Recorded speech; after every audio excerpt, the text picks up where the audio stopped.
Chance for the Steelers. Bradshaw trying to get away. And his pass is broken up by Tatum. Tipped off. Franco Harris has it.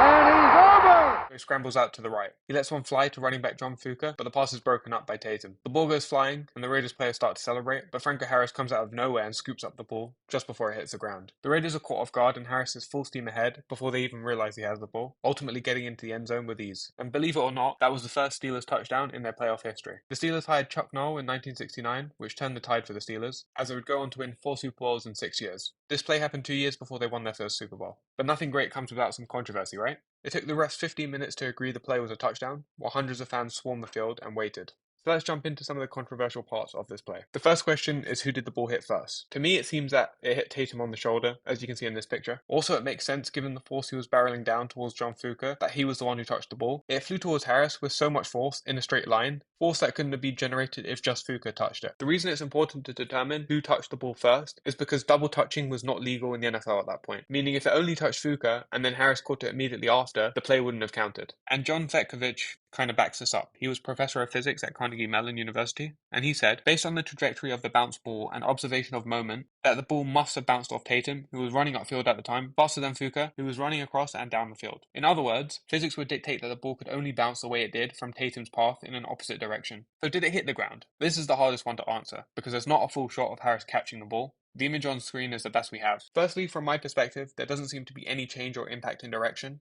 that would occur if the ball hit the ground. Here you can see the football. An NFL ball is 11 to 11.5 inches. Even if we want to be conservative and say 6 inches of the ball is out of shot, I don't see how this ball is touching the ground. You can see about half of it, right? Franco Harris is 6'2", which is 74 inches. From what I could find, the average length from base of foot to knee is 20 to 25 inches. So let's just take the lowest number possible and say 20 inches. The ball's not parallel to his knee when he catches it. It's a little bit lower, but it's pretty close to his knee. But the thing is, even if we're as conservative as possible and say 6 inches of the ball is not showing, I don't see how it could touch the ground because we've still got 15 inches below his knee, 20 inches, even 10 inches below his knee. There's no way the ball's touching the ground. Also, from this angle, you can see it looks like it's a catch. The goalpost is kind of in the way, so it's a bit unfortunate. And that only adds to the allure and the conspiracies around this play. Then there's the claim that tight end John McMacken clipped Raiders linebacker Phil Villapiano. For it to be considered clipping, it must occur behind the player, and from this shot, it doesn't look like that's the case. But again, that's another point that's been disputed. Some also speculate that the referees might have felt intimidated by the potential reaction of the crowd if they ruled against the home team, because once Harris got into the end zone, the stadium went crazy and people swarmed the field, and then they stood there eagerly awaiting a decision for 15 minutes.